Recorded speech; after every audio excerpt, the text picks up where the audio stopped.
Existe dor maior que ser rejeitada pelo próprio filho? Meu nome é Eunice, tenho 68 anos e vou compartilhar com vocês a experiência mais devastadora e ao mesmo tempo transformadora da minha vida. Uma experiência que me fez descobrir que, às vezes, as pessoas que mais amamos são capazes das maiores crueldades, mas também que a vida tem formas surpreendentes de fazer justiça. Morando sozinha num apartamento simples aqui no bairro Água Verde, em Curitiba, passei anos da minha vida tentando entender onde foi que errei como mãe. Onde foi que falhei tanto que meu único filho, Bruno, decidiu que eu não merecia nem mesmo uma ligação no meu aniversário. Trabalhei durante décadas na área administrativa de um hospital. Acordava cedo, voltava tarde, tudo para dar o melhor para minha família. Criei meu filho com muito amor ao lado do meu marido, que faleceu há 8 anos, e acreditava que tinha feito um trabalho decente como mãe. Como estava enganada. Depois da morte do pai dele, esperei que Bruno se aproximasse de mim. Pensei que a dor da perda nos uniria, que ele entenderia que agora só tínhamos um ao outro no mundo. Mas o que aconteceu foi exatamente o oposto. Ele simplesmente desapareceu da minha vida como se eu fosse um fantasma inconveniente do passado dele. As primeiras semanas após o funeral, eu ainda tinha esperança. Ligava para ele todos os dias, mandava mensagens carinhosas, perguntava se ele estava bem, se precisava de alguma coisa. No início, ele ainda respondia com monossílabos. Estou bem, depois converso, agora não posso falar. Mas aos poucos, até essas respostas secas foram sumindo. Minhas ligações passaram a cair direto na caixa postal. Minhas mensagens no WhatsApp nem eram visualizadas. Foi então que comecei a entender que para meu filho eu havia me tornado completamente irrelevante. Vocês conseguem imaginar o que é acordar todos os dias sabendo que a pessoa que você trouxe ao mundo, que você alimentou, cuidou quando estava doente, consolou quando chorava, simplesmente não quer mais saber da sua existência? É uma dor que corrói por dentro, que vai comendo a autoestima aos poucos, que faz você questionar cada decisão que tomou como mãe. Eu me perguntava constantemente: será que fui rígida demais? Será que não demonstrei amor suficiente? Será que interferi demais na vida dele? Ou talvez interferi de menos? Revirava cada memória da infância e adolescência dele, procurando pistas do que poderia ter feito de tão errado para merecer aquele abandono. O apartamento onde moramos juntos por tantos anos se tornou um mausoléu de lembranças. Cada canto tinha uma história. O sofá onde ele fazia lição de casa enquanto eu preparava o jantar, a mesa onde celebramos tantos aniversários, o quarto que foi dele durante toda a juventude e que eu mantinha exatamente como ele deixou quando saiu de casa para estudar em São Paulo. Durante meses, mantive a rotina de preparar comida para 2 pessoas, como se ele fosse chegar a qualquer momento para jantar comigo. Deixava o celular sempre ao meu alcance, com o volume no máximo, na esperança de que ele ligasse. Comprava as coisas de que ele gostava no supermercado, mesmo sabendo que elas iam estragar na geladeira. A solidão foi se tornando uma companheira constante. Aos finais de semana, quando não precisava trabalhar, o silêncio do apartamento era ensurdecedor. Tentava me distrair com televisão, com leitura, com limpeza, mas sempre esbarrava em alguma coisa que me lembrava dele. Uma foto nossa no feriado em Florianópolis quando ele tinha 15 anos. O diploma de formatura dele da faculdade, que eu emoldurei com tanto orgulho. A caneca com "Melhor Mãe do Mundo" que ele me deu num Dia das Mães há uma década. Comecei a frequentar a igreja com mais assiduidade, procurando nas orações algum conforto para aquela angústia. A pastora sempre me dizia que Deus tinha um plano, que eu precisava ter paciência, que os filhos às vezes se afastam para encontrar o próprio caminho. Mas passavam-se meses, e o caminho dele parecia estar levando para cada vez mais longe de mim. Tentei conversar com antigas vizinhas, com colegas de trabalho, procurando entender se outras mães passavam pela mesma situação. Algumas me contavam histórias parecidas, mas sempre com finais felizes. O filho que volta, que pede desculpas, que reconhece o valor da mãe. Eu me agarrava nessas histórias como se fossem balsas de salvação, acreditando que uma hora seria a minha vez. Um dia, quase um ano após o funeral do meu marido, Tomei coragem e fui até o último endereço que eu tinha do Bruno. Era um apartamento pequeno perto da faculdade, onde ele morava enquanto fazia o curso de administração. Toquei a campainha com o coração disparado, ensaiando mentalmente o que ia dizer quando ele abrisse a porta. Mas quem atendeu foi uma estudante que me informou que ele havia se mudado há meses, e ela não sabia para onde. Voltei para casa arrasada, sentindo-me mais perdida do que nunca. Meu filho não tinha só se afastado de mim, havia literalmente sumido, sem deixar rastros. Foi nessa época que comecei a ter problemas de saúde. A pressão arterial disparou, comecei a ter dores de cabeça constantes. Perdi o apetite. O médico do hospital onde eu trabalhava me disse que era estresse, que eu precisava cuidar melhor de mim mesma. Mas como cuidar de si quando se sente completamente abandonada pela única pessoa que realmente importa na sua vida? Aposentei-me mais cedo do que planejava, usando o argumento dos problemas de saúde. Mas a verdade é que não conseguia mais me concentrar no trabalho. Passava os dias inteiros pensando no Bruno, imaginando onde ele estava, o que estava fazendo, se pensava em mim alguma vez. A pensão da aposentadoria era suficiente para manter meu padrão de vida simples, mas o dinheiro não preenchia o vazio emocional que se instalou no meu peito. Comecei a evitar lugares onde poderia encontrar conhecidos que perguntariam sobre meu filho. Inventava desculpas para não ir a reuniões familiares, porque não conseguia suportar a pergunta inevitável. E o Bruno? Como está? Como explicar que eu não sabia? Como admitir que meu próprio filho havia me descartado da vida dele como se eu fosse um objeto inconveniente? 2 anos se passaram dessa forma. 2 anos de telefone mudo, de aniversários solitários, de Natal sem presentes embaixo da árvore que eu insistia em montar para ninguém. 2 anos de me culpar, de chorar escondida, de fingir para o mundo que estava tudo bem quando por dentro eu estava despedaçada. Foi então que algo inesperado aconteceu. Dona Marlene, uma antiga vizinha que havia se mudado para São Paulo há alguns anos, me ligou toda empolgada. Ela tinha visto meu filho numa lanchonete chique na região dos Jardins, acompanhado de uma mulher elegante e 2 crianças. Segundo ela, ele estava muito bem vestido, dirigia um carro importado, e ela ouviu quando ele falou ao telefone sobre fechar um negócio de 2 milhões. Meu primeiro sentimento foi de alívio. Ele estava vivo, estava bem, havia prosperado na vida. Todas aquelas noites em claro imaginando se ele estava passando necessidade, se estava doente, se precisava de ajuda, tinham sido em vão. Ele estava não só bem, mas muito bem. Mas logo depois do alívio veio uma raiva que eu não sabia que era capaz de sentir. Se ele estava tão bem assim, por que não podia ao menos me ligar para dizer que estava vivo? Por que não podia mandar uma mensagem de Feliz Natal? Por que não podia me apresentar à família que havia constituído? Eu tinha netos que nem conhecia. Dona Marlene, percebendo minha agitação, me ofereceu algo que mudou completamente o rumo da minha história.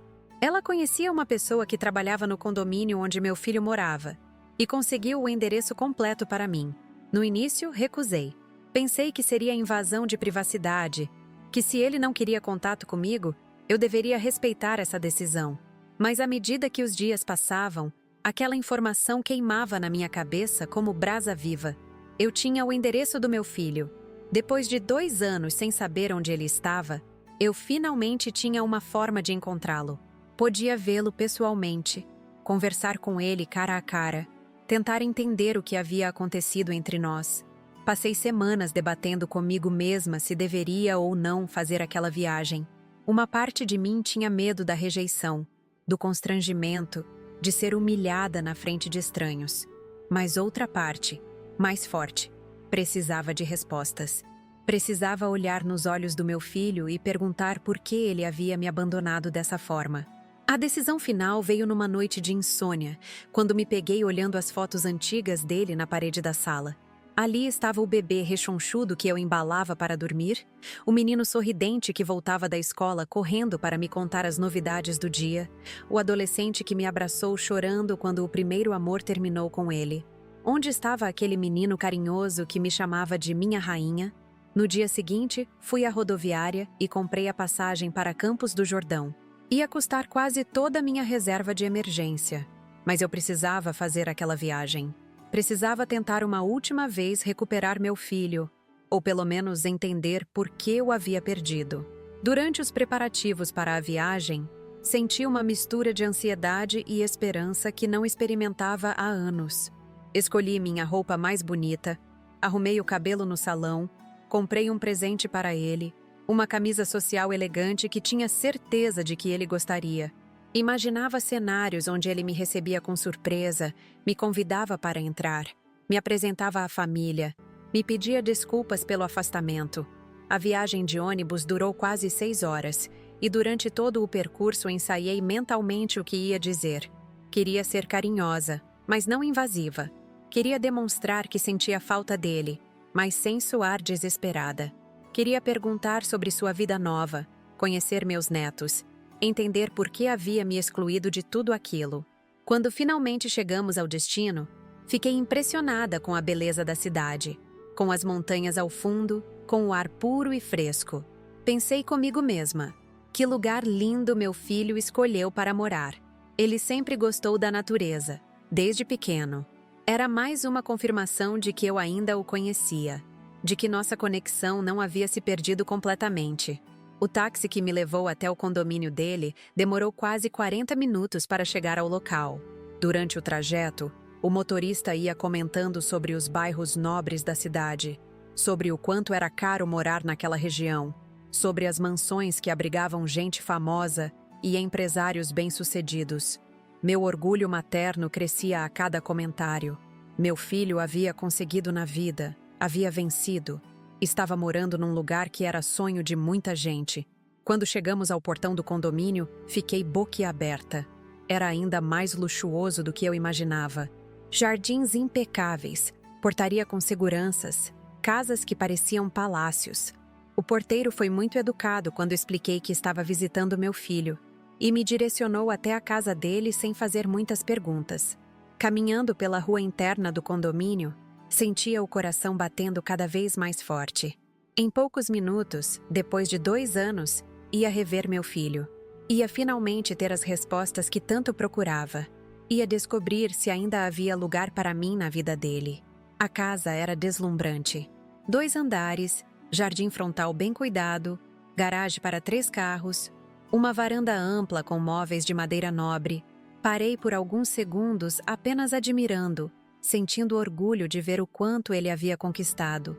Todas aquelas lições sobre trabalho duro, sobre estudar para ter um futuro melhor, haviam sido bem absorvidas por ele. Respirei fundo, ajeitei a bolsa no ombro e caminhei até a porta de entrada.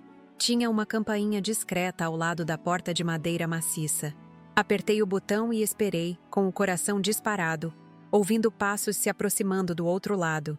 Quando a porta se abriu, ali estava ele, meu filho, mais alto, mais forte, com algumas rugas ao redor dos olhos, mas ainda reconhecível como aquele menino que eu havia criado. Por uma fração de segundo, nossos olhares se encontraram, e eu senti uma onda de emoção me invadir. Mas o que aconteceu em seguida destruiu qualquer fantasia que eu pudesse ter sobre aquele reencontro. Agora me digam uma coisa. Vocês que estão assistindo esse vídeo, algum dia imaginaram que um filho pudesse olhar para a própria mãe com nojo? Que pudesse falar palavras tão cruéis que cortam a alma como navalha? Porque foi exatamente isso que aconteceu comigo naquele momento. E o que ele disse mudou não só aquele dia, mas toda a minha vida dali para frente. Me contem aqui nos comentários de que cidade vocês são. Adoro saber de onde vocês acompanham o canal Vovó Lembrou. E se ainda não se inscreveram, apertem esse botão agora, porque essa história está apenas começando. E o que vem a seguir vai mostrar que às vezes a vida nos reserva reviravoltas que nem nos nossos sonhos mais loucos conseguíamos imaginar.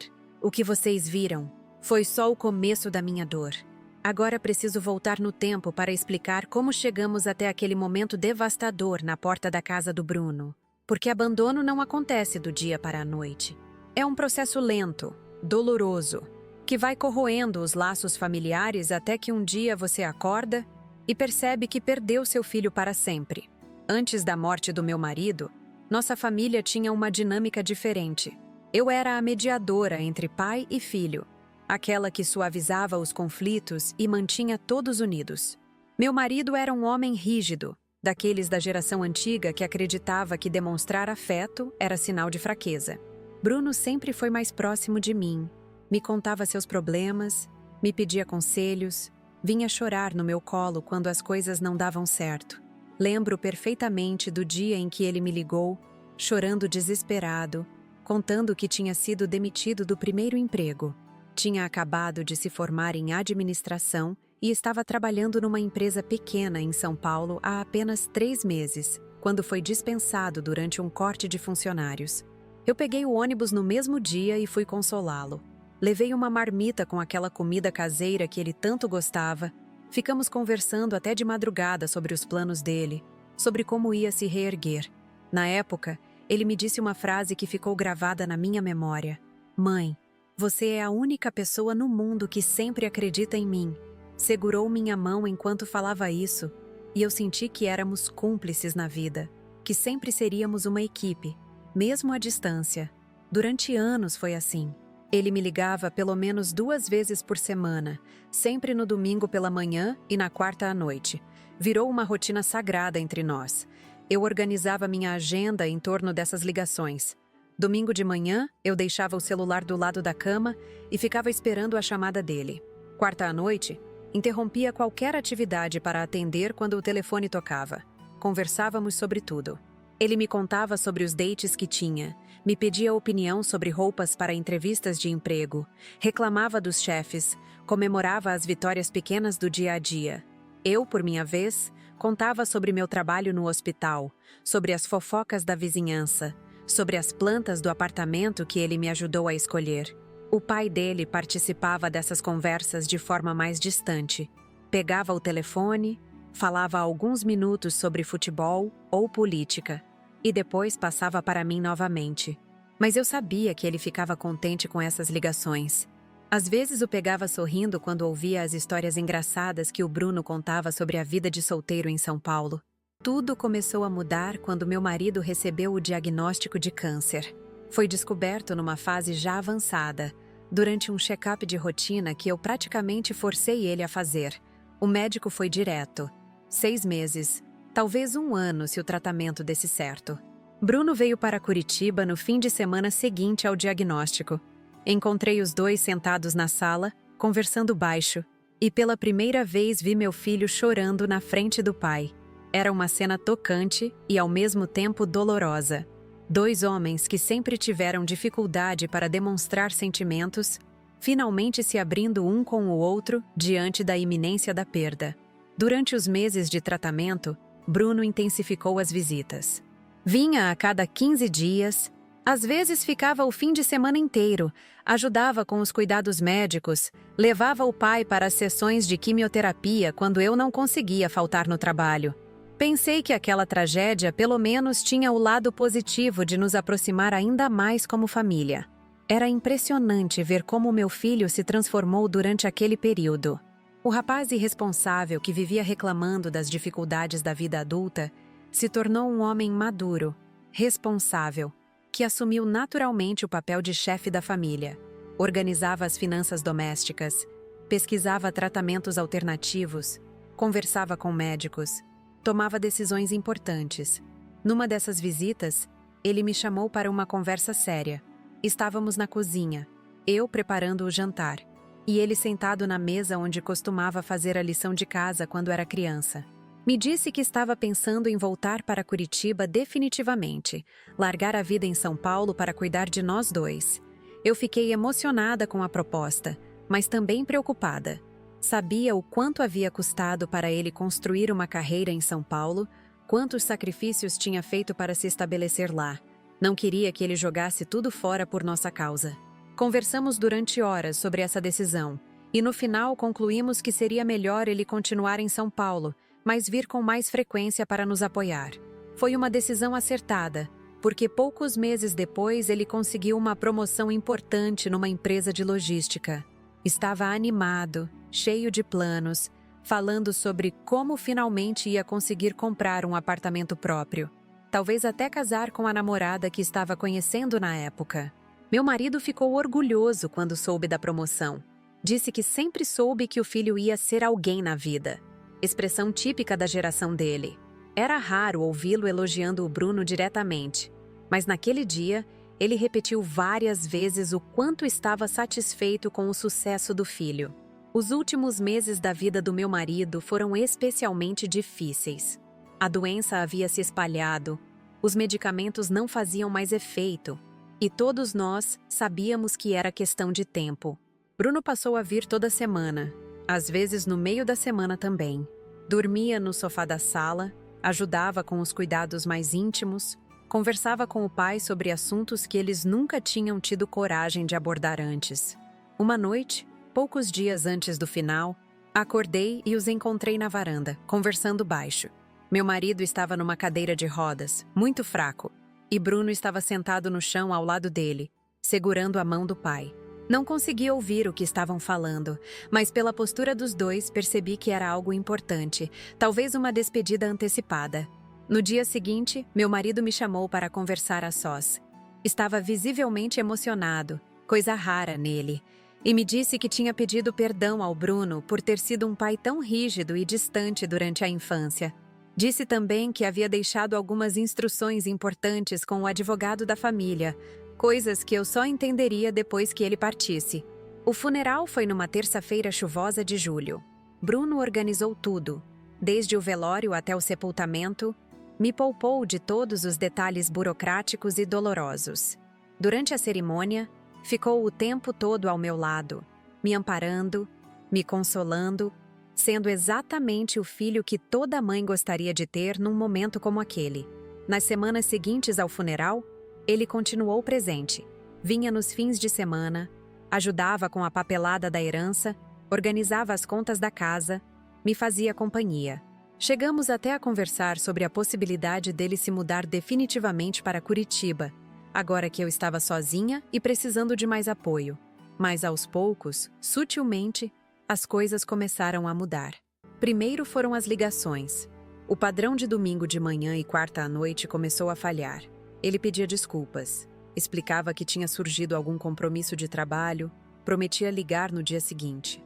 Eu entendia, afinal a empresa estava passando por uma reestruturação e ele precisava se dedicar mais para manter a posição. Depois foram as visitas. Em vez de vir todo fim de semana, passou a vir a cada 2 semanas, depois uma vez por mês. As desculpas eram sempre relacionadas ao trabalho. Uma viagem de última hora, uma reunião importante, um projeto urgente que precisava terminar. Eu tentava ser compreensiva. Sabia que a vida dele não podia parar por minha causa, que ele tinha direito de reconstruir a rotina depois de meses dedicados aos cuidados com o pai. Mas uma parte de mim sentia que estava sendo gradualmente deixada de lado. A mudança mais dolorosa foi no tom das nossas conversas. Antes ele me contava detalhes da vida dele, com quem tinha saído no fim de semana, que filme tinha assistido, que livro estava lendo, qual restaurante tinha descoberto. Agora as conversas eram mecânicas, superficiais. Ele perguntava se eu estava bem, se precisava de alguma coisa, e quando eu tentava contar sobre meu dia, sobre meus sentimentos, sobre a saudade que sentia do pai dele, ele sempre parecia com pressa para desligar. Foi numa dessas ligações apressadas que ele me contou, quase de passagem, que estava namorando sério uma arquiteta chamada Patrícia. Fiquei empolgada com a notícia. Fiz 1000 perguntas sobre ela. Quis saber quando ia conhecê-la, se eles tinham planos de casamento. Mas ele foi evasivo. Disse que era muito cedo para falar sobre esses assuntos, que preferia levar as coisas devagar. Meses depois, soube por acaso, através de uma foto no Facebook, da esposa de um primo que eles haviam se casado. Uma cerimônia pequena, apenas família próxima e amigos íntimos, numa pousada em Campos do Jordão.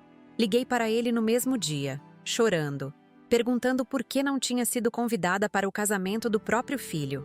A resposta dele foi fria, calculista. Disse que tinham decidido fazer algo muito íntimo, que não queriam alarde, que pretendiam fazer uma festa maior no futuro, onde toda a família estaria presente. Promessas vazias que eu sabia, no fundo, que nunca se realizariam. Aquela foi a última conversa real que tivemos. Dali em diante, nossas interações se limitaram a mensagens de texto esporádicas. Feliz aniversário. Feliz Natal, Feliz Dia das Mães. Palavras vazias, enviadas por obrigação, sem nenhum calor humano por trás. Eu tentava manter o vínculo de todas as formas possíveis. Mandava fotos das plantas do apartamento que estavam florindo, compartilhava notícias de conhecidos mútuos, enviava receitas que sabia que ele gostava. Mas as respostas dele, quando vinham, eram sempre monossilábos. Que legal, obrigado, depois vejo. O pior momento foi quando descobri, através da mesma prima que tinha postado a foto do casamento, que eles haviam tido um bebê, um menino, meu primeiro neto, que já tinha 6 meses quando eu soube da existência dele. Liguei desesperada, chorando ao telefone, implorando para conhecer meu neto. Bruno foi firme. Disse que Patrícia não se sentia confortável com visitas, que o bebê era muito pequeno ainda, que talvez mais para frente fosse possível. Mais para frente nunca chegou. Foi nesse período que comecei a entender que havia perdido meu filho de uma forma que talvez fosse ainda mais dolorosa que a morte. Ele estava vivo, estava bem, estava construindo uma família linda, mas eu simplesmente não fazia mais parte da vida dele. Eu havia me tornado um incômodo, uma lembrança inconveniente de um passado que ele preferia esquecer. A solidão se instalou no meu apartamento como uma inquilina permanente. Continuava preparando comida para 2 pessoas. Deixava o telefone ligado esperando ligações que não vinham mais. Comprava presentes de Natal que nunca seriam entregues. Durante esse período de abandono gradual, perdi quase 15 quilos. Não conseguia comer direito, não dormia bem. Desenvolvi uma gastrite nervosa que me causava dores constantes. O médico do hospital onde eu trabalhava sugeriu que eu procurasse ajuda psicológica. Mas como explicar para um estranho que meu filho havia simplesmente decidido que eu não merecia mais o amor dele? Tentei algumas vezes reatar o contato. Mandava presentes pelos correios, roupas para o bebê, brinquedos educativos, livros infantis que eu escolhia com carinho pensando no meu neto. Nunca recebi nenhum agradecimento, nenhuma confirmação se os presentes haviam chegado ao destino. Numa dessas tentativas desesperadas, enviei uma carta longa, escrita à mão, contando sobre minha vida solitária, sobre como sentia falta dele, sobre meus problemas de saúde, sobre o quanto gostaria de ser avó presente na vida do meu neto. Pedi apenas uma resposta, um sinal de que ele ainda se importava minimamente comigo. A carta voltou. Destinatário mudou-se, dizia o carimbo dos correios. Foi quando entendi que ele havia se mudado sem me comunicar, que havia literalmente apagado qualquer rastro que me permitisse encontrá-lo. Para todos os efeitos, eu havia deixado de existir na vida do meu único filho. As noites se tornaram um tormento. Ficava acordada por horas me perguntando onde tinha errado como mãe. Revirava cada memória, cada conversa, cada decisão que havia tomado durante a criação dele. Será que tinha sido permissiva demais? Rígida demais? Sufocante? Ausente? Cada possibilidade me torturava de uma forma diferente. Foi nesse estado emocional devastado que recebi a ligação da dona Marlene, contando que tinha visto meu filho em São Paulo, próspero e bem-sucedido. E foi dessa dor profunda, dessa sensação de ter sido completamente descartada por quem eu mais amava no mundo, que nasceu a coragem de fazer aquela viagem para Campos do Jordão, uma viagem que mudaria tudo. Quando Dona Marlene me ligou naquela tarde de quinta-feira, eu estava regando as plantas na varanda do apartamento, tentando ocupar a mente com atividades que me distraíssem da melancolia constante que havia se instalado na minha vida. O telefone tocou e, como sempre fazia ultimamente, olhei esperançosa para a tela, imaginando se poderia ser ele. Não era, mas o que Dona Marlene tinha para me contar mudaria completamente o rumo dos acontecimentos. Eunice, querida, você não vai acreditar no que acabei de presenciar, disse ela, com aquela empolgação característica de quem tem uma fofoca importante para compartilhar. Inicialmente pensei que fosse mais uma das suas histórias sobre a vida agitada de São Paulo, mas quando ela pronunciou o nome do Bruno, meu coração quase parou de bater. Vi seu filho hoje, numa lanchonete aqui no Itaim Bibi. Estava com uma mulher loira muito elegante e 2 crianças lindas. Eunice, ele está irreconhecível. usando um terno caríssimo, relógio que deve custar uma fortuna. E o carro que vi ele entrando, minha filha, era uma BMW preta, dessas que a gente só vê em filme. Cada palavra que Dona Marlene falava era como uma facada no meu peito.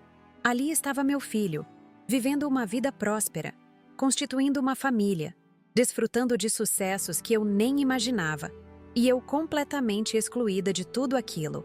Enquanto eu definhava de saudade no meu apartamento em Curitiba, ele estava construindo um império em São Paulo sem nem se lembrar da minha existência. Mas Eunice, tem mais, continuou Dona Marlene, percebendo meu silêncio do outro lado da linha. Consegui ouvir parte de uma conversa telefônica dele. Estava falando sobre fechar um negócio de 2 milhões e mencionou algo sobre expandir para o Rio no próximo trimestre. Imagina só, sua cria virou empresário. Desliguei o telefone em estado de choque. Sentei no sofá da sala e fiquei horas processando aquela informação. Meu filho não apenas estava bem, estava riquíssimo. Tinha uma família linda, negócios prósperos, uma vida que qualquer mãe ficaria orgulhosa de ver o filho conquistar. Mas eu, que havia sacrificado tanto para que ele chegasse até ali, estava completamente banida dessa realidade. A raiva que senti naquele momento foi diferente de tudo que já havia experimentado. Não era apenas tristeza ou mágoa, era indignação profunda. Como ele ousava me excluir de uma vida que eu havia ajudado a construir? Como podia negar aos próprios filhos o direito de conhecer a avó? Como conseguia dormir tranquilo, sabendo que me havia abandonado à própria sorte? Durante dias, aquela conversa ecoou na minha cabeça. Imaginava meu filho em reuniões importantes, fechando contratos milionários, vivendo num mundo de luxo e sofisticação que eu só conhecia através de novelas. Visualizava meus netos crescendo sem nem saber da minha existência, sendo privados do amor de uma avó que teria dado a vida por eles. Foi numa dessas noites de insônia que tomei uma decisão radical. Liguei de volta para Dona Marlene. Marlene, preciso de um favor seu. Você conhece alguém que possa descobrir onde meu filho mora? Houve um silêncio do outro lado da linha. Dona Marlene sempre foi uma pessoa discreta, apesar de gostar de uma fofoca ocasional, e percebi que ela estava avaliando se deveria ou não me ajudar naquele plano. Eunice, você tem certeza disso? E se ele não quiser te receber?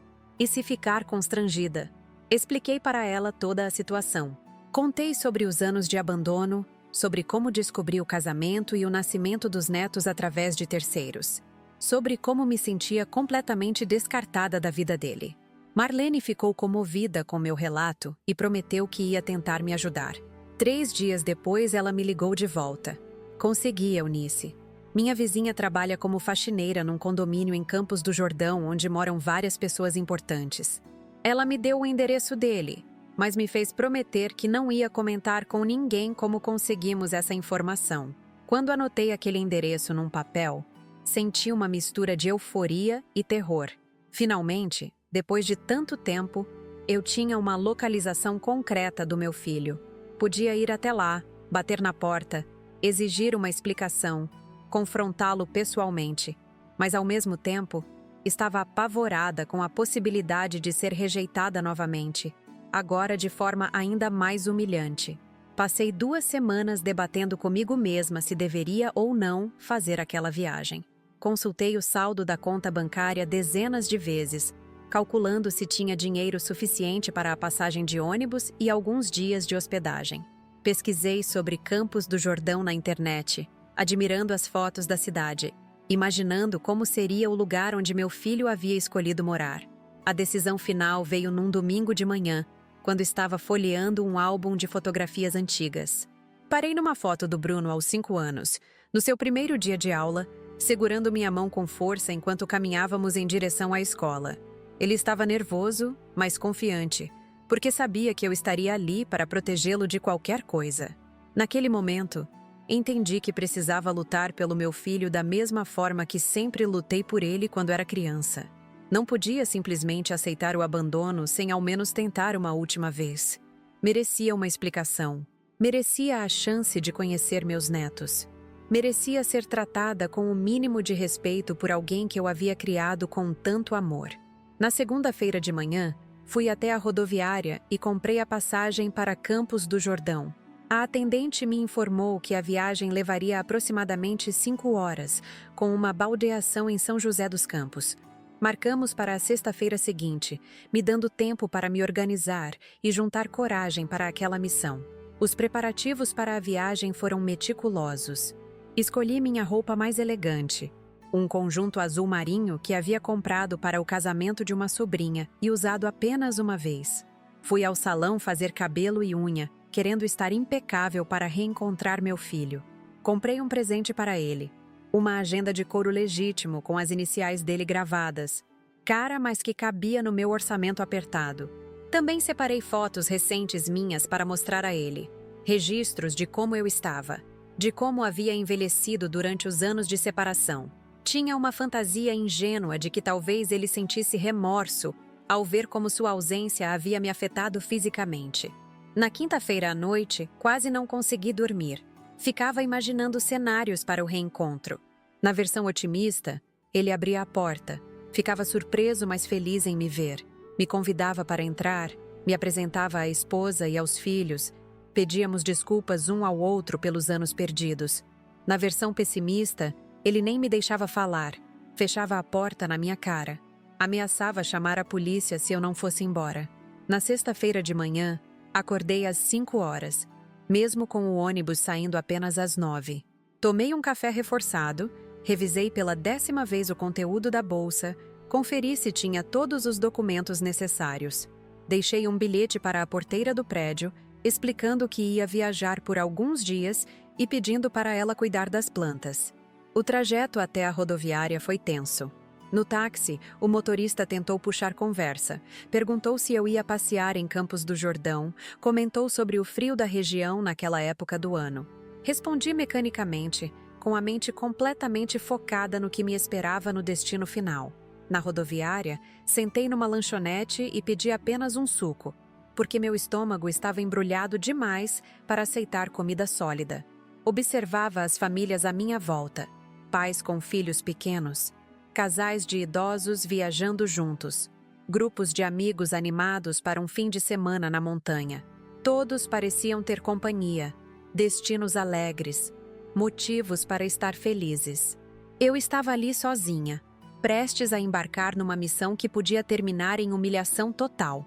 Quando anunciaram o embarque para o meu ônibus, senti as pernas bambas. Pensei em desistir, em voltar para casa, em aceitar que alguns laços se rompem definitivamente e não há nada que possamos fazer para consertá-los. Mas alguma coisa mais forte que o medo me empurrou em direção à plataforma. O ônibus estava cheio e consegui um lugar na janela.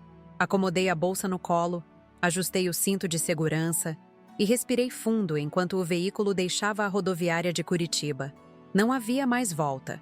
Estava oficialmente a caminho do reencontro com meu filho. As primeiras horas da viagem passaram devagar. A paisagem mudava gradualmente. Saíamos do urbano de Curitiba, atravessávamos cidades menores, entrávamos em regiões mais rurais. Tentei ler um livro que havia trazido, mas não conseguia me concentrar nas palavras. Minha mente estava completamente absorta no que aconteceria em algumas horas. Durante a baldeação em São José dos Campos, liguei para Dona Marlene para avisar que estava tudo bem, que a viagem estava transcorrendo normalmente. Ela me desejou sorte e me fez prometer que ligaria assim que voltasse para Curitiba, independente do resultado da visita. O segundo trecho da viagem foi mais tenso. Estávamos nos aproximando da serra. A temperatura estava caindo e meu nervosismo aumentava a cada quilômetro rodado. Comecei a ensaiar mentalmente o que diria quando a porta se abrisse. Queria ser firme, mas não agressiva. Emotiva, mas não dramática. Clara nas minhas intenções, mas respeitosa com os limites dele. Quando finalmente chegamos a Campos do Jordão, fiquei impressionada com a beleza do lugar. Era uma cidade cenográfica, com aquela arquitetura europeia, cercada de montanhas, com um friozinho gostoso que contrastava com o clima de Curitiba naquela época do ano. Entendi por que meu filho havia escolhido morar ali. Era um lugar que transmitia prosperidade, sofisticação, qualidade de vida. Desci do ônibus com as pernas trêmulas. Peguei um táxi na porta da rodoviária e mostrei o endereço para o motorista.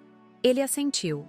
Disse que conhecia bem aquela região, que era uma área nobre da cidade onde moravam pessoas importantes.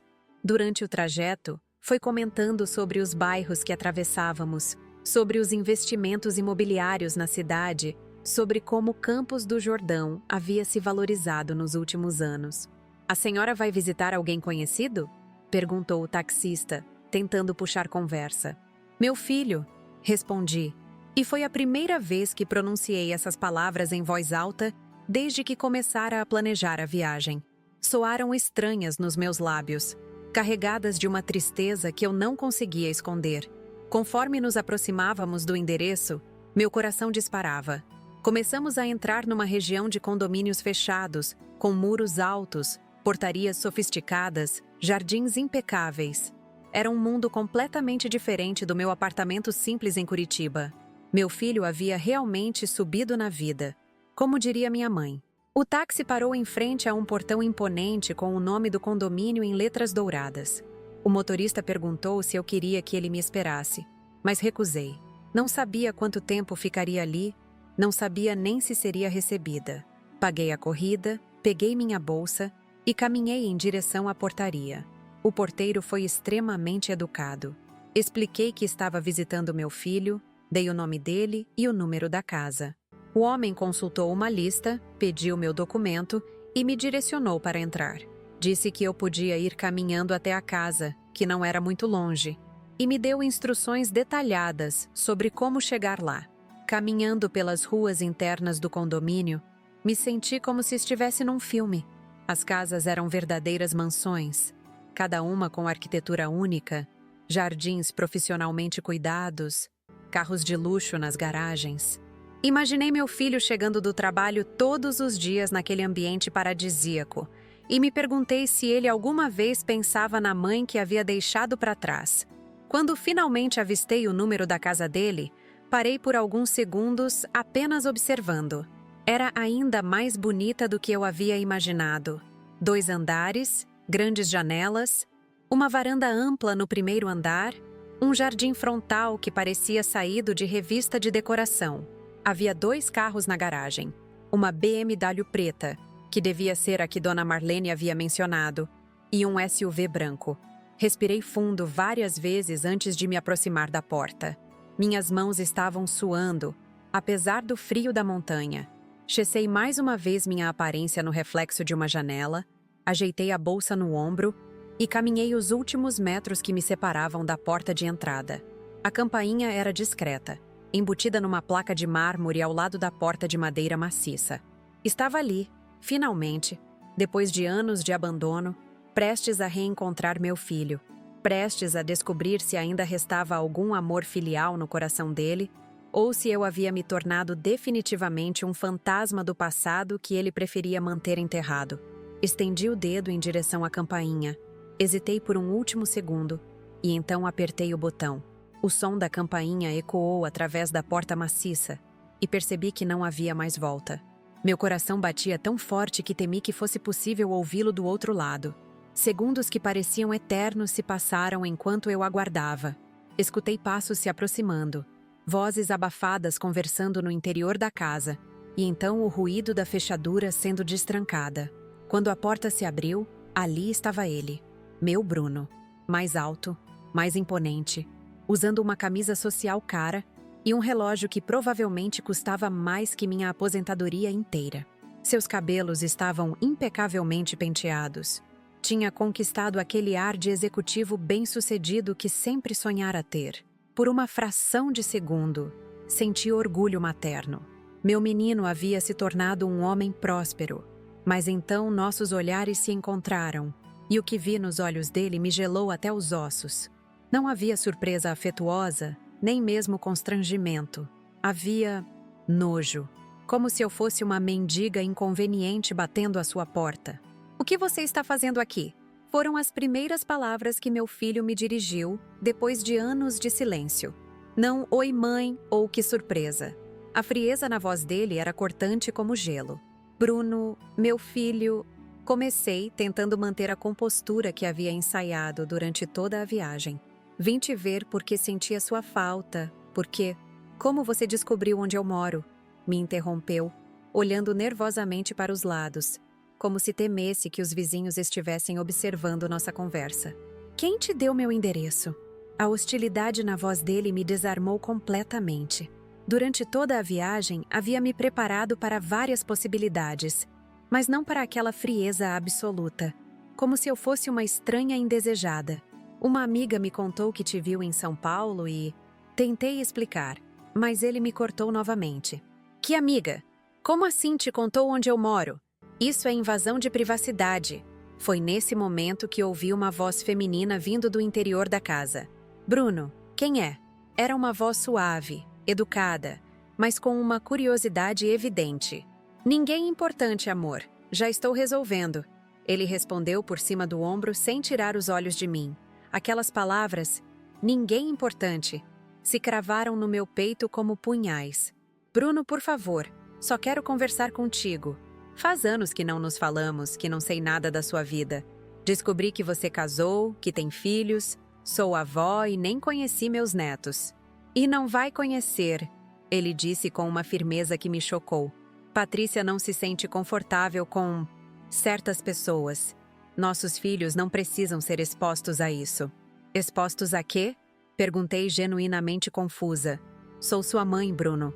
Sou avó deles. Que mal há em... Você não entende, ele suspirou, como se estivesse explicando algo óbvio para uma criança limitada. Eu construí uma vida aqui, uma vida respeitável. Tenho uma posição na sociedade, responsabilidades, uma imagem a zelar. Não posso ter complicações.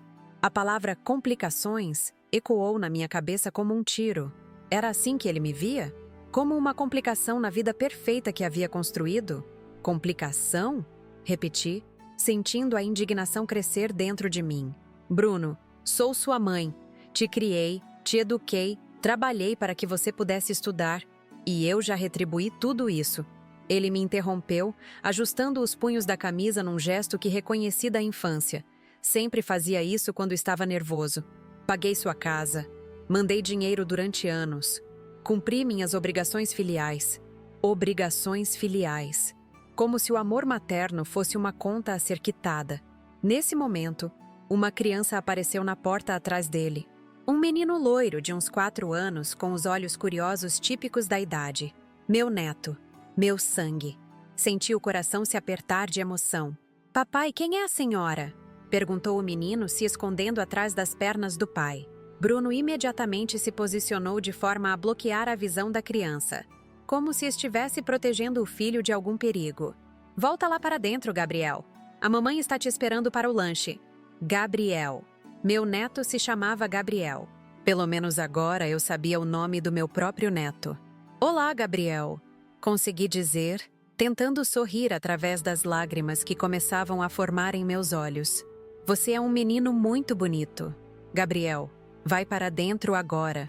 Bruno ordenou com uma dureza que me lembrou dolorosamente do meu falecido marido nos seus piores momentos. O menino obedeceu, mas não antes de me lançar um último olhar curioso. Eu havia conhecido meu neto por exatos 30 segundos, e talvez fosse a primeira e última vez que o veria. Agora escuta bem, Bruno disse, se aproximando de mim com uma postura intimidatória. Não sei como você conseguiu meu endereço, mas isso aqui vai parar hoje. Eu não quero você rondando minha casa, constrangendo minha família, perturbando minha paz. Perturbando sua paz? Repeti, incrédula. Bruno, sou sua mãe. Como posso estar perturbando qualquer coisa apenas tentando manter contato contigo? Porque você representa um passado que eu prefiro esquecer, ele disse com uma crueldade que me deixou sem ar. Uma vida de mediocria, de limitações, de falta de ambição. Eu cresci, evoluí, me tornei alguém e não pretendo voltar atrás. Cada palavra era uma bofetada. Mediocria, limitações, falta de ambição. Era assim que ele via nossa vida juntos? Era assim que ele enxergava todos os sacrifícios que fiz para que ele pudesse ter oportunidades melhores? Seu pai ficaria envergonhado de ouvir você falando assim, consegui dizer, procurando algo que pudesse tocar algum resquício de humanidade nele. Meu pai está morto. Ele respondeu friamente. E essa conversa também acabou. Foi então que ele disse as palavras que destroçaram completamente qualquer ilusão que eu ainda pudesse ter sobre meu filho. Como você conseguiu achar minha casa? Vá embora daqui e nunca mais volte, sua velha inútil. Não quero te ver nem pensar em você. Você não faz parte da minha vida. Não fez parte dos últimos anos e não vai fazer parte dos próximos. Some da minha vista e me deixe em paz. Velha inútil. Meu próprio filho havia me chamado de velha inútil. O mundo girou ao meu redor. Senti como se tivesse levado um soco no estômago. Todas aquelas pessoas passando na rua do condomínio, alguns vizinhos que tinham aparecido nas varandas ou janelas para observar o que estava acontecendo, e eu ali, sendo humilhada da forma mais baixa possível por quem deveria me amar incondicionalmente. Bruno, tentei uma última vez, com a voz embargada. Cala a boca! Ele gritou, perdendo completamente a compostura. Cala a boca e sai daqui antes que eu chame a segurança. Você está invadindo propriedade privada. Está perturbando minha família. Se não sair agora, vou chamar a polícia. Algumas lágrimas finalmente escorreram pelo meu rosto. Ali estava eu, uma mulher de 68 anos, que havia dedicado a vida inteira àquele homem, sendo tratada como uma criminosa na porta da casa dele. Respirei fundo, muito fundo, e foi nesse momento que algo dentro de mim mudou definitivamente. A tristeza, a humilhação, a vergonha, tudo isso foi sendo substituído por uma frieza calculista que eu não sabia que possuía. Abri minha bolsa calmamente, peguei meu celular e comecei a discar um número que eu conhecia de cor. O que você está fazendo? Bruno perguntou, visivelmente irritado com minha demora em ir embora. Fazendo uma ligação. Respondi com uma calma que me surpreendeu. A ligação completou. E do outro lado uma voz familiar atendeu. Escritório do doutor. Antônio Campos. Advocacia. Alô, doutor Antônio? É a Eunice. Preciso falar com o senhor urgentemente. Eunice. Como está, minha cara? Faz tempo que não conversa comigo. Tudo bem por aí? Doutor, o senhor se lembra daquela cláusula especial no testamento do meu marido? Aquela que ele disse que só deveria ser executada em circunstâncias muito específicas? Bruno, que até então estava com cara de impaciência, de repente prestou atenção na conversa. Percebi uma mudança sutil na expressão dele, como se alguma coisa tivesse acionado um alarme interno. Claro que me lembro, Eunice. Seu marido foi muito específico sobre isso. Você está me ligando porque chegou a hora de executá-la, doutor Antônio. As circunstâncias que meu marido previu acabaram de acontecer. O silêncio do outro lado da linha durou alguns segundos. Então a voz do advogado retornou mais séria. Eunice, você tem certeza absoluta disso? Uma vez que executarmos essa cláusula, não há volta. É irreversível. Tenho certeza total, doutor. Acabei de ser chamada de velha inútil pelo meu próprio filho, que me disse para sumir da vida dele e nunca mais voltar. Acho que isso se enquadra perfeitamente nas condições que meu marido estabeleceu. Bruno estava agora visivelmente pálido. Vi suas mãos começarem a tremer ligeiramente, e ele deu um passo na minha direção.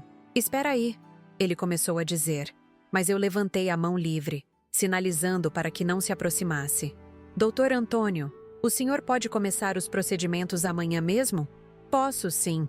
Na verdade, já tenho toda a documentação preparada desde o falecimento do seu marido. Só estava esperando sua autorização. Mas, Eunice, isso vai afetar drasticamente a vida do Bruno. Você tem consciência disso? Tenho total consciência, doutor. E é exatamente isso que eu quero. Mãe. Bruno tentou interromper, mas sua voz saiu num sussurro assustado. Então está decidido, disse o doutor Antônio. Vou protocolar os documentos primeira coisa na manhã de segunda-feira. Os efeitos serão imediatos. Até a próxima semana, tudo estará transferido conforme as disposições testamentárias. Perfeito, doutor Antônio. Muito obrigada. Desliguei o telefone e guardei calmamente na bolsa. Bruno estava me olhando com uma expressão que mesclava confusão, medo e uma crescente compreensão de que algo muito sério acabara de acontecer. "Do que vocês estavam falando?" perguntou, tentando manter um tom autoritário, mas com a voz claramente abalada. Olhei para ele com a mesma frieza que ele havia demonstrado comigo durante toda aquela humilhação. "Você vai descobrir muito em breve, meu filho. Muito em breve." Virei-me e comecei a caminhar de volta em direção à saída do condomínio. A cada passo que dava, sentia um peso sendo retirado dos meus ombros. A dor ainda estava lá. A humilhação ainda ardia. Mas havia algo novo me acompanhando. Uma sensação de poder, de controle, de justiça que estava prestes a ser feita. "Mãe, volta aqui!" Ouvi Bruno gritar atrás de mim. "Do que vocês estavam falando? Que cláusula é essa?" Não me virei.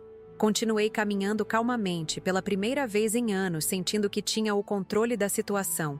Meu marido havia sido mais sábio do que eu imaginava. Ele conhecia bem o caráter do próprio filho e havia se preparado para exatamente essa possibilidade. Chegando ao portão do condomínio, pedi ao porteiro para chamar um táxi.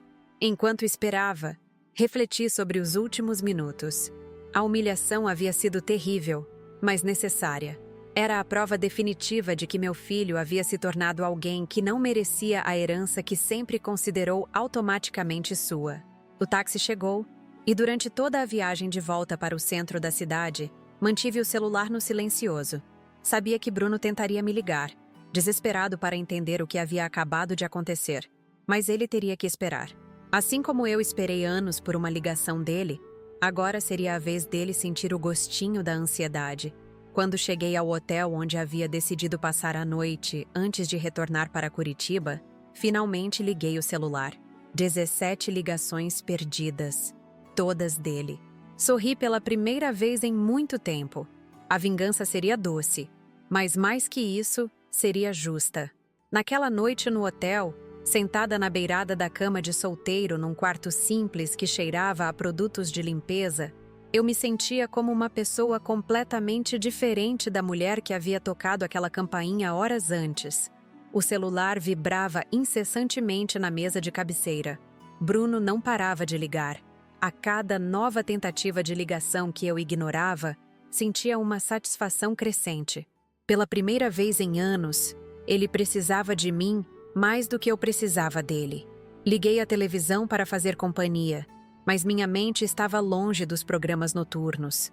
Ficava imaginando a cena na casa dele. Patrícia perguntando sobre a visita inesperada. Ele tentando minimizar a situação. As crianças sentindo a tensão no ar sem entender o porquê. Apostava que ele estava inventando alguma desculpa para justificar meu aparecimento, pintando-me como uma velha perturbada que havia descoberto o endereço deles por acaso. Às 11 da noite, o telefone tocou pela 23ª vez. Dessa vez, atendi. "Mãe, pelo amor de Deus, me explica o que foi aquilo." A voz dele estava desesperada, bem diferente do tom arrogante de algumas horas antes. "Boa noite, Bruno." Respondi com uma calma que eu não sabia que possuía. "Como foram os últimos momentos da sua noite? Conseguiu jantar em paz com sua família?" Deixa de ironia e me responde. Que história é essa de cláusula testamentária? Do que você e aquele advogado estavam falando? Ah, então agora você quer conversar comigo? Que interessante! Há algumas horas eu era apenas uma velha inútil, que deveria sumir da sua vida. Mãe, eu estava nervoso. Falei coisas que não queria dizer. Não, Bruno, o interrompi. Você falou exatamente o que pensava. E eu finalmente entendi qual é o meu lugar na sua vida. Ou melhor, entendi que não tenho lugar nenhum. Olha, a gente pode conversar, resolver isso. Eu sei que exagerei, mas você também não pode chegar na minha casa assim, sem avisar. Posso sim. Sabe por quê? Porque em breve essa casa vai ser minha. O silêncio do outro lado da linha foi ensurdecedor. Podia quase ouvir os neurônios dele trabalhando freneticamente para processar aquela informação. Como assim? Vai ser sua? Você vai descobrir muito em breve. Agora, se me dá licença, preciso descansar. Amanhã tenho uma viagem de volta para casa. Mãe, não desliga! Me explica essa história. Mas eu já havia desligado. Desliguei o telefone completamente e finalmente consegui dormir profundamente pela primeira vez em meses. Na manhã de domingo, no ônibus de volta para Curitiba, liguei novamente para o Dr. Antônio. Confirmamos todos os detalhes da execução da cláusula testamentária. Segunda-feira seria um dia muito agitado para meu filho.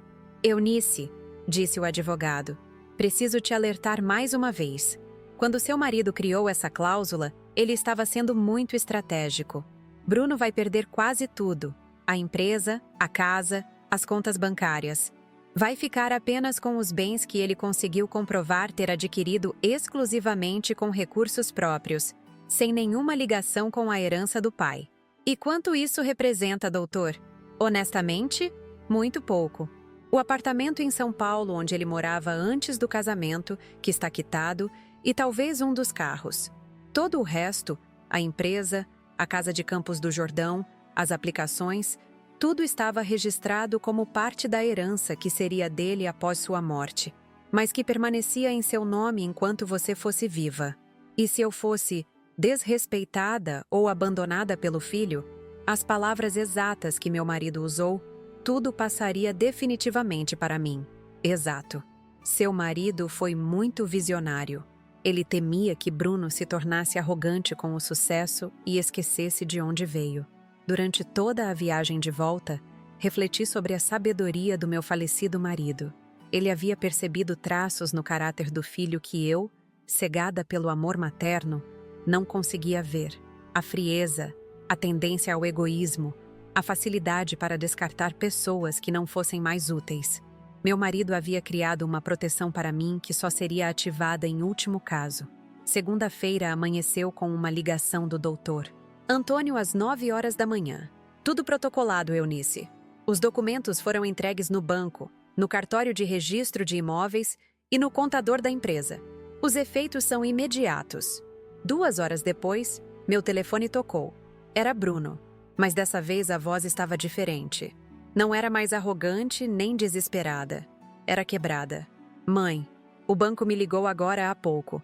Disseram que todas as contas da empresa foram bloqueadas, que tem uma ordem judicial para transferir tudo para seu nome. Que pena, respondi fingindo surpresa. Deve ser algum engano. Não é engano nenhum. Acabaram de me ligar da imobiliária que administra meu escritório. Disseram que o aluguel não pode mais ser pago porque a conta está bloqueada. E que se não regularizar até amanhã, vão ter que iniciar o processo de despejo. Meu Deus, Bruno, que situação complicada. Para de fingir que não sabe de nada. Ele explodiu. Sei que foi você. Sei que tem a ver com aquela ligação de sábado. Eu não fiz nada, meu filho. Apenas comuniquei ao Dr. Antônio que você havia deixado muito claro que eu não faço parte da sua vida. Que sou uma velha inútil que deve sumir. Ele achou que isso se enquadrava perfeitamente em certas condições estabelecidas pelo seu pai. Que condições? Do que você está falando? Pergunte para o Dr. Antônio. Ele pode te explicar melhor que eu. Na terça-feira, as ligações se intensificaram. Bruno havia descoberto que a casa de Campos do Jordão também estava sendo transferida para meu nome. Patrícia estava em pânico. As crianças percebendo que algo muito sério estava acontecendo com os pais. Mãe, por favor. A voz dele estava suplicante. A Patrícia está grávida do 3º filho. A gente tem filhos pequenos. Você não pode fazer isso com a gente. Eu não estou fazendo nada, Bruno. Quem fez tudo foi seu pai, prevendo exatamente essa situação. Ele conhecia seu caráter melhor que eu. Que caráter? Meu pai me amava. Ele jamais faria uma coisa dessas. Ele te amava sim, mas também sabia que você era capaz de abandonar e humilhar quem te criou se isso fosse conveniente para sua nova vida. E ele estava certo. Na quarta-feira, a empresa de Bruno fechou as portas. Sem acesso às contas bancárias, sem poder pagar funcionários ou fornecedores, sem escritório, não havia como manter o negócio funcionando.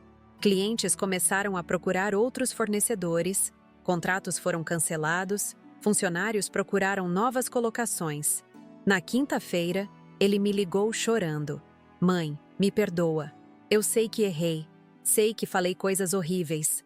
Mas você é minha mãe. Não pode destruir sua própria família assim. Bruno, você mesmo disse que eu não sou sua família, que represento um passado que você prefere esquecer. Estou apenas respeitando seus desejos. Eu estava com raiva. Falei sem pensar. Não, meu filho. Você falou o que realmente pensa. E sabe como eu sei? Porque você vem me tratando assim há anos. Sábado foi apenas a confirmação do que eu já suspeitava. Na sexta-feira, exatamente uma semana após minha humilhação na porta da casa dele, peguei um ônibus de volta para Campos do Jordão. Mas dessa vez, não ia como uma mãe suplicante. Ia como a nova proprietária daquela mansão. Chegando ao condomínio, o mesmo porteiro me reconheceu e cumprimentou educadamente. Dessa vez, no entanto, eu trazia comigo uma equipe de mudança e a documentação que me dava direito legal àquela propriedade. Quando toquei a campainha, Patrícia atendeu. Era a primeira vez que a via pessoalmente. Uma mulher bonita, elegante, mas com os olhos inchados de tanto chorar. A senhora deve ser a mãe do Bruno, disse ela, tentando manter a compostura. Sou, querida. E você deve ser Patrícia. Prazer em te conhecer, mesmo em circunstâncias tão desagradáveis. Bruno apareceu atrás dela, visivelmente abatido. O homem arrogante da semana anterior havia desaparecido, substituído por alguém que parecia ter envelhecido 10 anos em poucos dias. Mãe, por favor, a gente pode conversar? Claro que podemos conversar. Mas primeiro preciso que vocês liberem a casa. Como podem ver, trouxe uma equipe de mudança para ajudá-los com suas coisas. Não pode fazer isso conosco, Patrícia disse com a voz embargada. Temos filhos pequenos, não temos para onde ir. Querida, eu entendo sua aflição, mas se dirigir ao meu filho, que achava que eu era uma velha inútil, que deveria sumir da vida dele. Ele pode explicar para você como chegamos a essa situação. Passou a manhã inteira removendo os pertences deles da casa. Era doloroso ver meus netos pela segunda vez em circunstâncias tão traumáticas.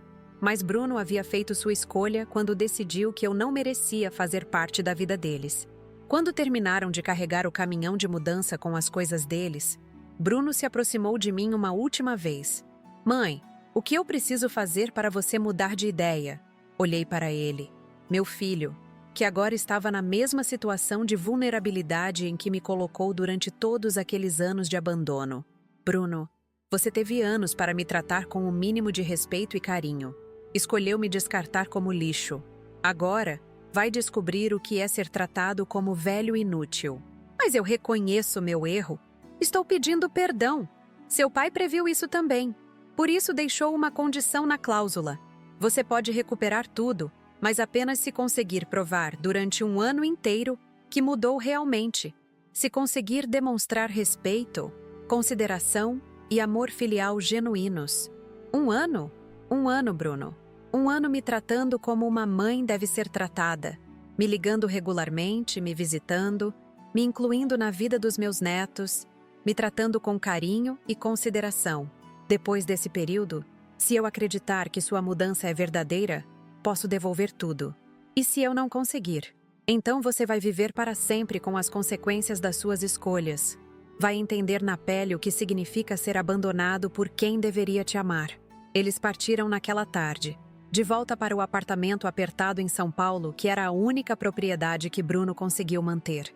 Eu fiquei sozinha na mansão, caminhando pelos cômodos luxuosos, admirando a vista das montanhas, sentindo-me pela primeira vez em anos no controle da minha própria vida. Naquela noite, sentada na varanda da minha nova casa, refleti sobre tudo o que havia acontecido. A dor da rejeição ainda estava lá, mas havia algo novo me acompanhando. Dignidade. Eu havia recuperado minha dignidade. O telefone tocou. Era Bruno. Boa noite, mãe. Como foi seu primeiro dia na casa? Muito bem.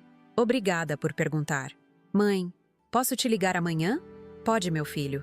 Pode me ligar sempre que quiser. E pela primeira vez em anos, acreditei que ele realmente ia ligar. Chegamos ao final de uma história que mudou completamente minha vida. E espero que tenha tocado o coração de cada um de vocês que acompanhou até aqui. Quando comecei a contar essa experiência, sabia que seria difícil reviver cada momento doloroso, cada humilhação, cada lágrima derramada em silêncio no meu apartamento vazio em Curitiba. Mas também sabia que precisava compartilhar essa história porque sei que muitos de vocês passam ou já passaram por situações parecidas. Quantas vezes na vida a gente se pergunta onde foi que erramos como pais? Quantas noites ficamos acordados nos culpando por filhos que se afastaram, que nos tratam mal, que parecem ter esquecido completamente de onde vieram? Durante anos, carreguei essa culpa como uma pedra no peito. Achava que tinha falhado como mãe, que merecia o abandono, que talvez realmente fosse uma velha inútil, como meu próprio filho me chamou naquele dia terrível. Hoje, morando nesta casa linda em Campos do Jordão, acordando todos os dias com a vista das montanhas que tanto admiro, posso dizer que aprendi lições que jamais imaginei que precisaria aprender. A principal delas é que o amor incondicional de uma mãe não pode ser confundido com aceitação de desrespeito.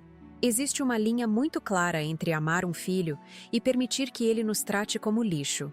Meu marido, que Deus o tenha, foi mais sábio do que eu jamais reconheci em vida. Quando ele criou aquela cláusula testamentária, muitos anos antes de ficar doente, eu questionei se não estava sendo muito duro com Bruno. Eunice, ele me disse na época, estou protegendo você de algo que espero que nunca aconteça. Mas se acontecer, você vai ter as ferramentas para se defender. Como ele estava certo. A cláusula que meu marido incluiu no testamento era bem específica. Se eu fosse desrespeitada, humilhada ou abandonada pelo nosso filho, toda a herança que estava destinada a Bruno passaria automaticamente para mim, incluindo a empresa que ele administrava, mas que, tecnicamente, ainda pertencia ao patrimônio familiar. Meu marido havia percebido sinais no caráter do Bruno que eu, cegada pelo amor de mãe, me recusava a ver. O que mais me impressiona, olhando para trás, é como o afastamento foi gradual.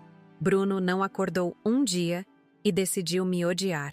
Foi um processo lento, calculado, onde eu fui sendo gradualmente excluída da vida dele, até chegar ao ponto onde ele podia me olhar nos olhos e me chamar de velha inútil, sem sentir nenhum pingo de remorso. Vocês que são mães e estão me assistindo, prestem atenção nos sinais.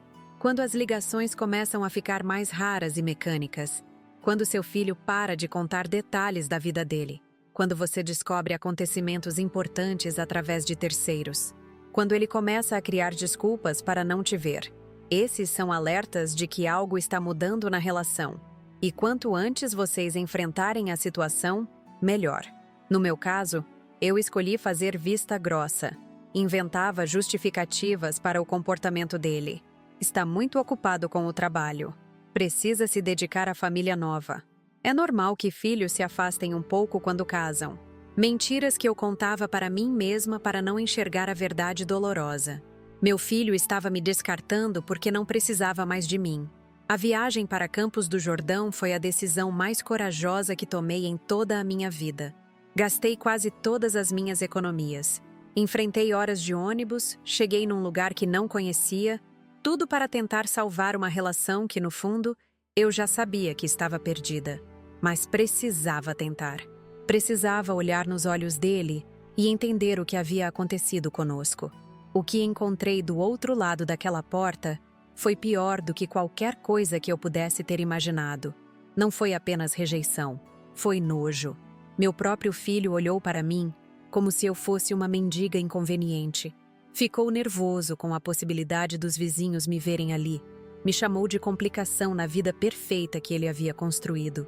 E quando o pequeno Gabriel apareceu na porta, meu neto, meu sangue, uma criança linda que eu havia sonhado em conhecer, Bruno o afastou de mim como se eu fosse portadora de alguma doença contagiosa. Naquele momento, entendi que não havia mais nada a ser salvo naquela relação. Meu filho havia se tornado alguém que eu não reconhecia. A ligação para o Dr. Antônio foi um momento de virada. Quando disse aquelas palavras, chegou a hora de executar a cláusula especial, senti algo que não experimentava há anos. Poder. Poder sobre a minha própria vida. Poder para reagir ao desrespeito. Poder para mostrar que ações têm consequências. A semana que se seguiu foi intensa.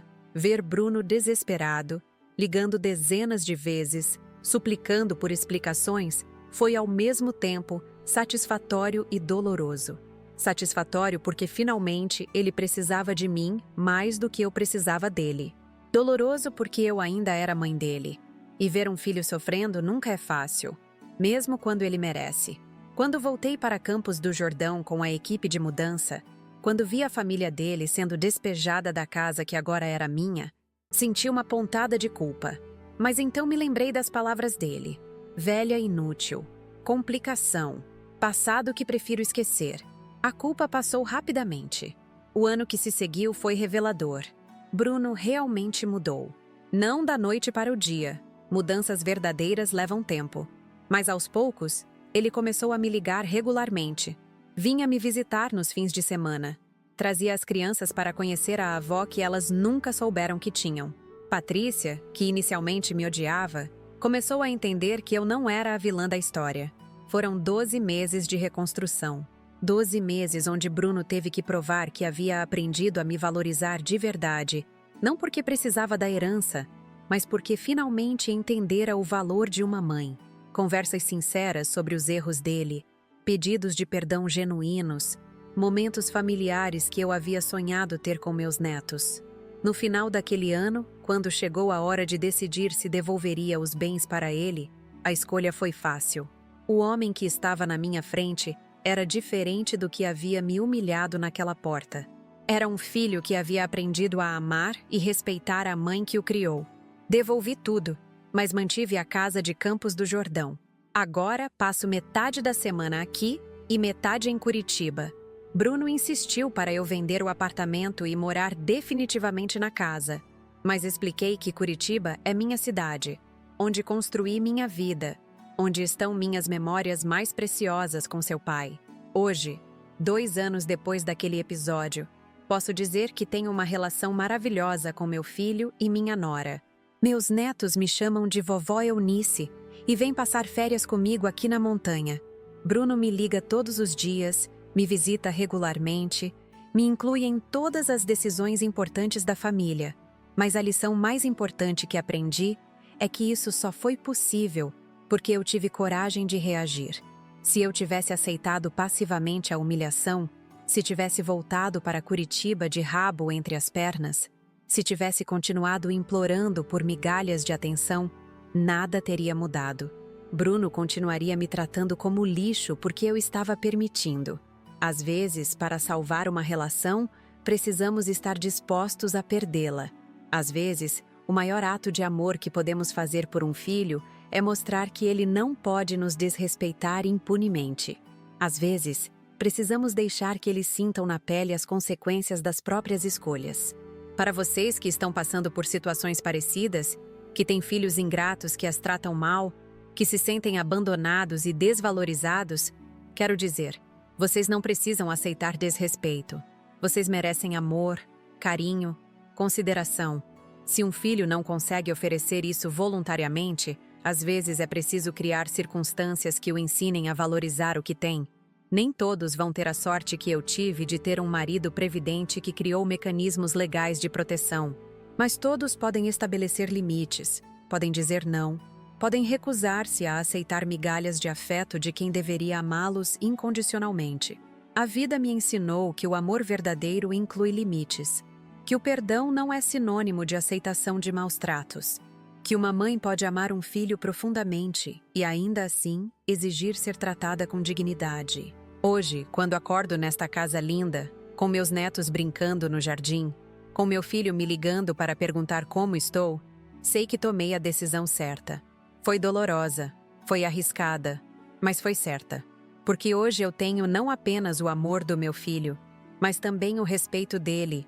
E mais importante, tenho meu próprio respeito de volta. Essa história mudou minha vida de uma forma que eu jamais imaginei ser possível.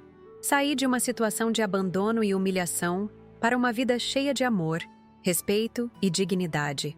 Provei para mim mesma que nunca é tarde para reagir, nunca é tarde para exigir o tratamento que merecemos. E vocês, meus queridos, que acompanharam toda essa jornada, o que acharam dessa história? Já passaram por algo parecido? Conhecem alguém que precisa ouvir essa mensagem? Me contem aqui nos comentários suas próprias experiências, suas opiniões sobre as decisões que tomei, suas próprias histórias de superação. Esse vídeo deu muito trabalho para produzir. Foram horas gravando, editando, revivendo momentos dolorosos da minha vida para compartilhar com vocês. Por isso, se a história tocou vocês de alguma forma, não esqueçam de deixar o like aí embaixo. Cada curtida me motiva a continuar trazendo essas histórias reais para vocês. E se ainda não se inscreveram no canal Vovó Lembrou, apertem o botão de inscrição agora mesmo. Aqui vocês encontram histórias de superação, de força, de pessoas que não se renderam diante das dificuldades da vida. São relatos de gente comum como vocês e eu, que enfrentaram desafios e saíram vitoriosos. Também quero aproveitar para pedir que vejam os outros vídeos do canal. Temos histórias incríveis de outras pessoas corajosas que decidiram não aceitar desrespeito, que lutaram pelos próprios direitos, que transformaram dor em força. Cada história é única, mas todas carregam a mesma mensagem. Nunca desistam de vocês mesmos. Os comentários são fundamentais para mim. É através deles que sei que estou no caminho certo, que essas histórias estão realmente fazendo diferença na vida de vocês. Comentem, compartilhem suas experiências, façam perguntas, deem suas opiniões. Cada comentário é lido e valorizado.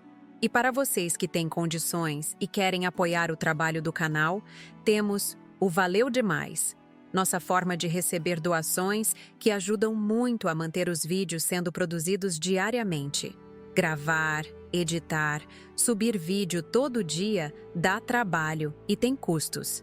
Equipamento, energia, tempo dedicado. Qualquer ajuda, por menor que seja, faz diferença e permite que eu continue trazendo essas histórias importantes para vocês. Não é obrigatório, claro, mas para quem pode e quer ajudar, fica o convite. É uma forma de vocês participarem ativamente da construção deste canal, que já virou uma família, onde cada um se importa com a história do outro. Quero terminar agradecendo a cada um de vocês que assistiu até aqui, que dedicou seu tempo para conhecer minha história. Espero que ela inspire vocês a nunca aceitarem menos do que merecem, a lutarem pelos próprios direitos, a se valorizarem sempre. A vida pode nos surpreender de formas que jamais imaginamos. Aos 68 anos, descobri uma força que não sabia que tinha. Descobri que posso reescrever minha própria história. Descobri que nunca é tarde para exigir respeito. E vocês também podem descobrir isso. Não importa a idade, não importa há quanto tempo estão numa situação difícil. Sempre há tempo para mudança, sempre há tempo para reação, sempre há tempo para reconstrução. Obrigada por me acompanharem nessa jornada. Até o próximo vídeo. E lembrem-se sempre, vocês merecem amor, respeito e dignidade. Nunca aceitem menos que isso.